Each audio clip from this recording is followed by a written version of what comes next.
നവീൻ ബാബുവിന്റെ മരണത്തിൽ സിബിഐ അന്വേഷണം ആവശ്യപ്പെട്ട് നൽകിയ അപ്പീൽ ഹൈക്കോടതിയുടെ ഡിവിഷൻ ബെഞ്ച് ഇന്ന് പരിഗണിക്കും.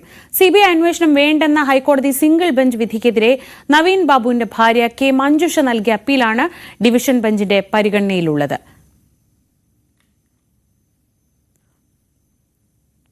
ജസ്റ്റിസുമാരായ പി സുരേഷ് കുമാർ, ജോബിൻ സെബാസ്റ്റ്യൻ എന്നിവർ ഉൾപ്പെട്ട ബെഞ്ചാണ് അപ്പീൽ പരിഗണിക്കുക. അപ്പീലിൽ സംസ്ഥാന സർക്കാരും സിബിഐയും നിലപാട് അറിയിച്ചേക്കും. വസ്തുതകൾ പരിഗണിക്കാതെയാണ് സിംഗിൾ ബെഞ്ച് വിധിയെന്നാണ് നവീൻ ബാബുവിന്റെ കുടുംബത്തിന്റെ പ്രധാന വാദം.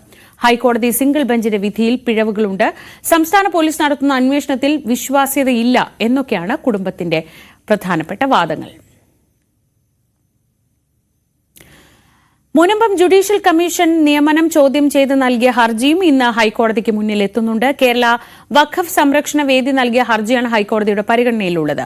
വഖഫ് സ്വത്തുക്കൾ ഉൾപ്പെടുന്ന ഭൂമിയിൽ ജുഡീഷ്യൽ കമ്മീഷൻ നടത്തുന്ന അന്വേഷണം തടയണമെന്നാണ് ഹർജിയിൽ ആവശ്യം. ജസ്റ്റിസ് ബെച്ചു കുര്യൻ തോമസ് അധ്യക്ഷനായ സിംഗിൾ ബെഞ്ചാണ് ഹർജി പരിഗണിക്കുന്നത്. ഹർജിയിൽ ഹൈക്കോടതി ഇന്ന് സർക്കാരിന്റെ വാദം കേൾക്കും. ജുഡീഷ്യൽ കമ്മീഷനെ നിയമിക്കാൻ സംസ്ഥാന സർക്കാരിന് എന്ത് അധികാരമെന്നായിരുന്നു നേരത്തെ ഹൈക്കോടതിയുടെ ആവർത്തിച്ചുള്ള ചോദ്യം. മുനമ്പത്തേത് വഖഫ് വസ്തുവകയല്ലെന്ന് ജുഡീഷ്യൽ കമ്മീഷന് മാത്രമേ ജുഡീഷ്യൽ കമ്മീഷന് കണ്ടെത്താനാകുമോ എന്നും ഹൈക്കോടതി ചോദിച്ചിരുന്നു. ഹൈക്കോടതിയുടെ ചോദ്യങ്ങൾക്ക് അഡ്വക്കേറ്റ് ജനറൽ ഇന്ന് മറുപടി നൽകും.